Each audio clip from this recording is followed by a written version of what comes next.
It's Kris and Caroline Stanbury's Not So Epic podcast. Brought to you by NMC Healthcare and Cosmesurge. Head to cosmesurge.com. Don't laugh, we've just started. I can't keep a straight face just looking at you. Why? I don't know why. It's your face. We're back. Another podcast. Kris Caroline Stanbury's Not So Epic podcast. It's turning out pretty epic, gotta be honest. Some Some may not agree with us, but we're going to roll it out. How you doing? I'm doing really well. What are you wearing? Is yellow's blinding me. Where are my glasses? No, it's yellow's beautiful. my favorite colour, actually. Is it? Yeah. See, I'm learning something new every single day about you. Yeah, let's go there. Why you like yellow? No. Let's go about each other. Okay. All right. Well, let's get to know each other. Caroline and I have only sort of met each other in the last sort of 4 months. And the way that we met was pretty cool because we had a mutual friend that introduced us. You were doing a huge gala in Dubai for APJ. Oh, yeah. Which is... Artists for Peace and Justice. And I brought in the Duchess of York, Ben Stiller, Susan Sarandon, Madeleine Stowe. Am I missing anyone? Natalie Imbruglia, Natalie your Imbruglia, friend. one of my best friends, like my sister. And yeah, you very sweetly agreed to come along and... What do you call it? Host the night? Yeah, that's it. With me. Host. But yeah, that's how we met. And initially, I didn't really know. I mean, I saw you on Instagram, and I didn't know too much about you, but I knew that you were living in Dubai with your family. And then that night that you put on was amazing. But what I don't know what, and I still don't know. And we've been hanging out. While you were here? No, I don't know how children are born. What? No, I'm joking. No, I don't know. I don't know what you did before this, so I'm not sure. I know that you were on a TV show called Ladies of London. So Ladies of London, just to clarify, because I'm pretty sure that you think it's up there with housewives and like women that just marry rich and go to lunch, right? Just from the title, Ladies of London, I thought it was about rich women that live in London and we just film their lives. Well, I absolutely didn't want you to watch it because it's a very different character. But well, not very different. It's me, but it's a hyped up version of me. And, you're put in situations that you normally would not be put in. But it's not really housewives. It's more about British society and infiltrating it, Kris.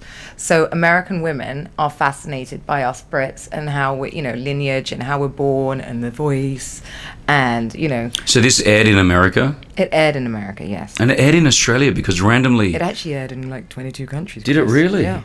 Was that pretty cool? Like, was that a crazy time? How many years ago was it? What year was that? Was it? Well, it's now... I've been off air exactly 3. Was it a crazy time doing the show? It was a crazy time, but it's more... These kind of shows give you total anxiety. So you wake up with anxiety, you go to sleep with anxiety. My husband's like, you don't enjoy making it, you hate watching it. Which part of the good part? Yeah, why are we doing it? Yes, what are you doing? Then I'm like, it's like giving birth. Once it's over, you're like, I want to do it again. Sure. Actually, that's not true. I don't want to do birth again. No more kids. You got 3 kids. You're married to an amazing guy. Yeah. Called Jem, who I've been calling Sem for you're a not while. the first, Kris. Because it's spelt C-E-M. Yes, and C is G. In... That's Yes, Turkish, that's it. So you did Ladies of London. And you, Kris, have done how long of radio? Because I didn't even know that. Man, I did 6 years of radio in Australia, then I've done about 10 here in Dubai. So I'm Australian Lebanese, but then been doing radio out here in Dubai for a while and loving life and enjoying it. So it made total sense to start your career all over again. Yep, that's right. I don't know why we're doing this now. This podcast, I've got 20 years of radio experience. And I've got none. With a perfect team. Teamed up with Caroline Stanbury for the Not So Epic podcast. But we're randomly just talking about things throughout our podcast. Sometimes we have great guests on. Today we don't. Yes, we don't. You were supposed to book them. It's your fault. No, I said we could do a phone one. You said they had to be in person. I want them in person. Fine. But what I did want to talk about, because... And I don't want to name names right now because if they're listening to the podcast, Dubai is renowned for clubbing life and going out, and people don't realize that about this city sometimes. Because you're talking about me. Yeah. Yeah. I am listening to this podcast. I'm on it. Okay, you're okay. I'm talking about you. So when are you too old? Yes, exactly. To go out to nightclubs? You are in arm's length. And okay, so over the weekend, Caroline and I went out. No, let's be honest. Yeah. I dragged him out. Yeah. He did not come of his own free will in any way, shape, or form. It's true. In fact, I know that Brianna, his girlfriend, has been trying to get him in this place. I don't even know how I got you there. We went to a place called Blue Marlin, which is in Dubai, and it's Blue Marlin Ibiza, so it's this very cool, like, Hang on a minute. we're all... He's making it out like he's really, really gone like on an all-night bender.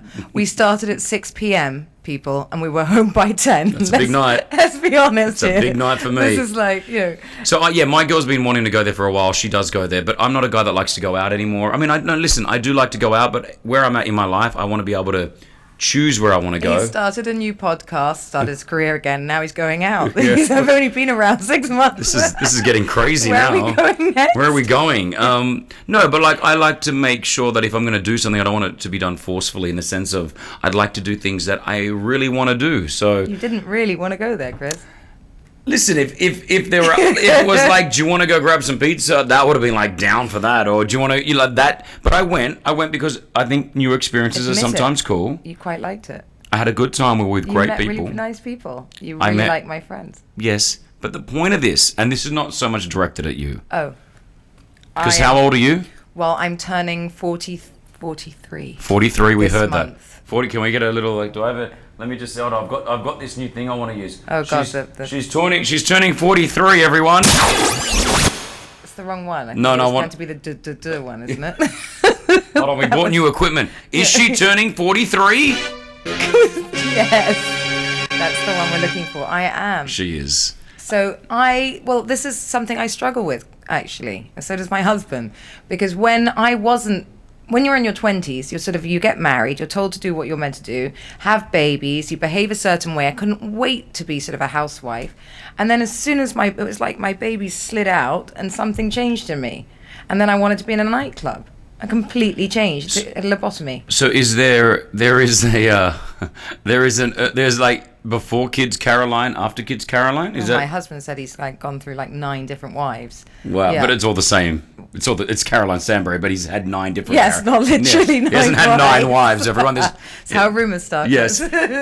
So what is it? Do you think that sparked that? Because I feel like I'm the Well, I felt like I did a bit of partying back in the day, and I did my thing. Because and you haven't had to push any babies out of your hoo-ha. Okay, so what you think that when you actually have the baby, that's I think something. hormones, everything changes in you. I think you have this crisis as like, is this it? I'm going to raise children for the rest of my life, and Are you doing it for more. like I'm yeah? not sexy anymore. My body's been like completely rampaged. Like, I'm Growing humans inside my stomach. grown humans. My breasts are producing milk. Sure. It's just the whole thing is awful. So now you've got 3 gorgeous children. Oh yes, I forgot to mention that. They are. But they're actually just in the other room. They are being very quiet. But no, so do you feel like now that you've got the kids, is it something that you want to prove to yourself that Let's say, do you want more? no more children? No, I've frozen some eggs, but I don't know where they are. I don't understand when you say you freeze eggs, does that mean that you can have a child at any age now? Yeah. So they just put the egg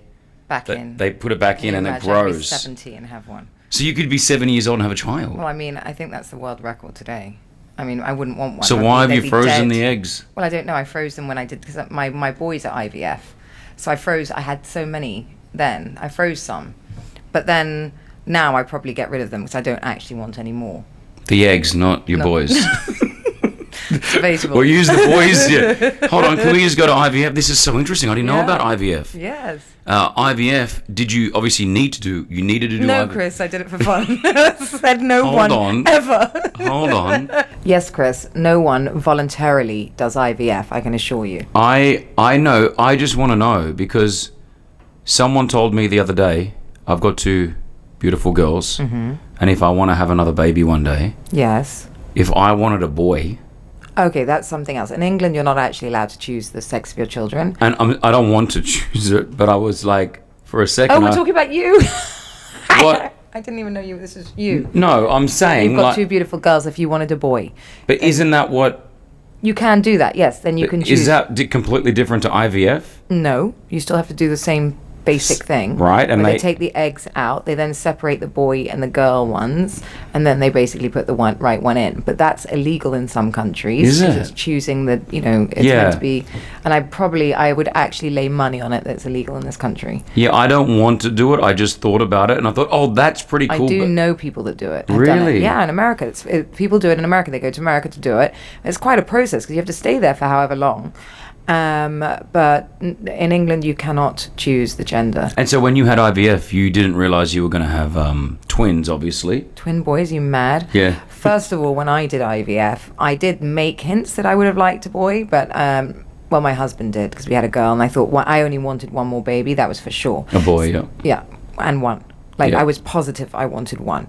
I literally was lying on the bed with my legs open, excuse me, and the man's coming towards me. He's like, 1 or 2. That sounds so wrong. Yeah, but that's okay. He's You're talking real, yeah. He's like, 1 or 2 eggs. And I'm going, oh my God. I'm going, 1, 2, 1, 2. And then he goes to me, he lied. He goes, put 2 in, get 1. And I put 2 in and got 2. So two stayed, and that's what happened. So when they broke the news to you that you were having twins, I called home. Actually, I got home. I looked at my housekeeper and said, congratulations, you're having twins. And I went upstairs and lay down. wow. Yeah. Is it as hard as everyone says it is? It's horrendous. Is it? Which part of it? Just everything. You got to do everything at the twins. same time. Yeah, the twins.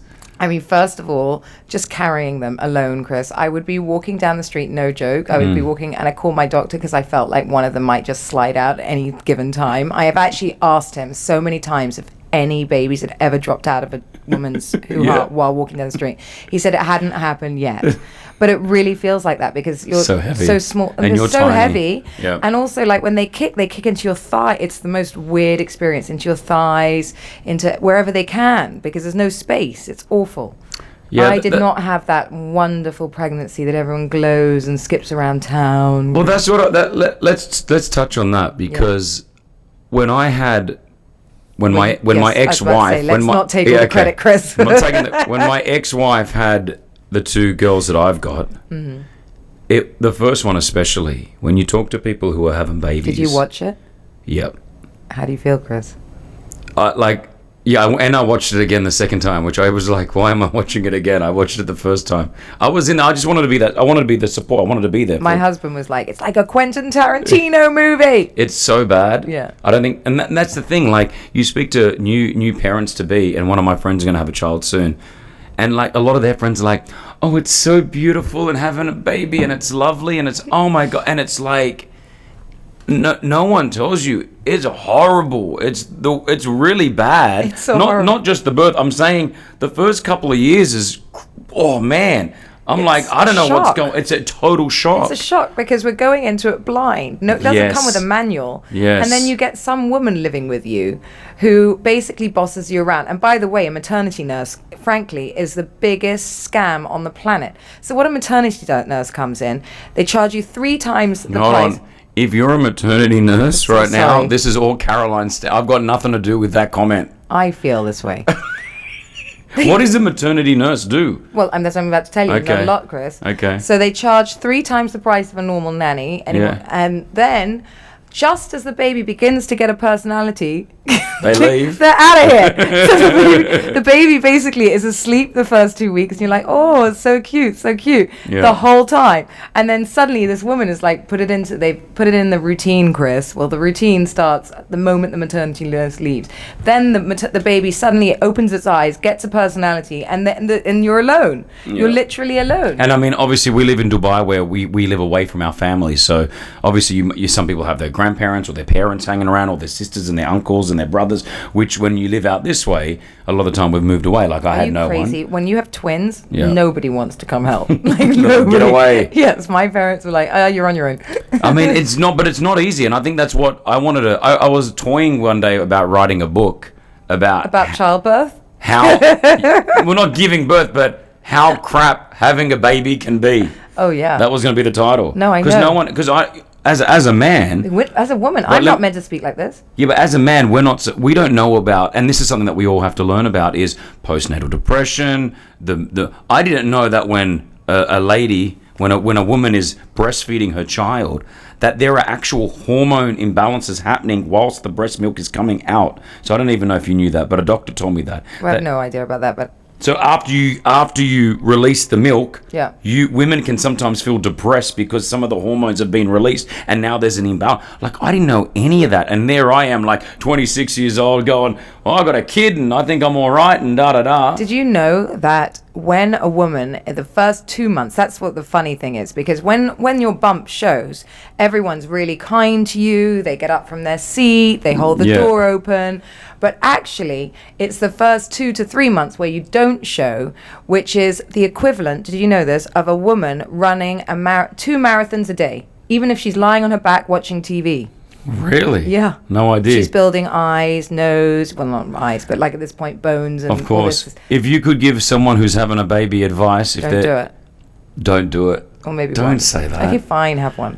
They're really sweet, but like, I think you can, I will. You what? Maybe stop at 1? Stop at 1. Or 2, no, 2. They're so sweet. I wouldn't give any of them You got 2 kids in the other room right now. Should we just bring one in? Sorry, mate. She only wanted 1. Now they're here, I really do love them, and it's really sweet. But, you know, they're much more fun now. At the beginning, it's a myth that sitting there, trying to get them to eat, you know, guiding the spoon into their mouths, shaking a rattle all day, no adult... Sleep deprivation is the worst kind. No other adult interaction. Yeah.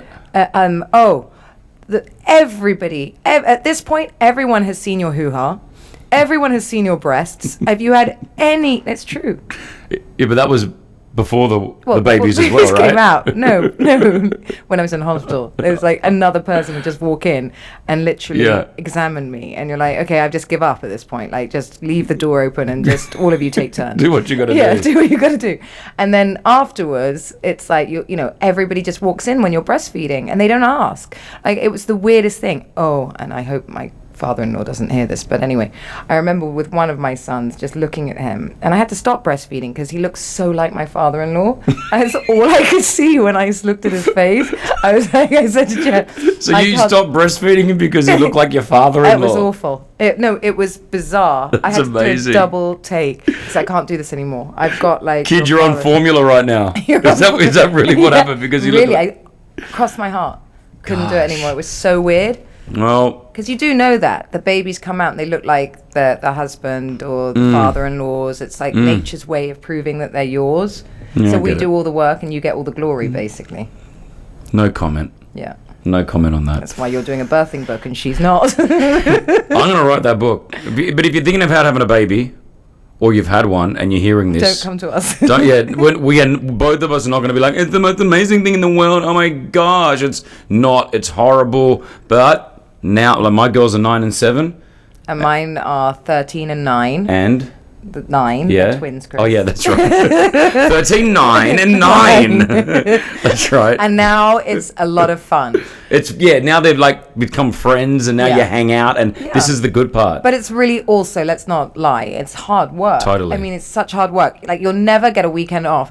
I'm basically, on the weekends, we're Uber drivers. Yeah. I hear you. We're Uber drivers. We are definitely uncool. I mean, maybe you're not. Your kids seem to really think you're cool. Mine do not. They haven't seen you out, though, on a Friday night. No, that's true. Which is a good thing. If you want to subscribe to the podcast, do it. If you want to follow us, we're on Instagram as well. We started this account, didn't we? Yeah, we did. Kris and Caroline. It's just Kris and Caroline? We had no choice. It didn't fit. But is it just Kris and Caroline? It is just Kris and Caroline. No one had Kris and Caroline? No. Okay, follow us on Instagram. Inbox us if you're listening to this. It's the only way that we know that people are listening to it. Yeah. Kris, I'm with a K, by the way. That's going to be annoying. That's going to be really annoying. And you're with a C. So that's probably why no one had it, Kris. Yeah, that's true. Kris and Caroline, the Not So Epic podcast. That's it? That's it. We're good? Yeah. It's Kris Fade and Caroline Stanbury's Not So Epic podcast. Brought to you by NMC Healthcare and Cosmisurge. Head to cosmisurge.com.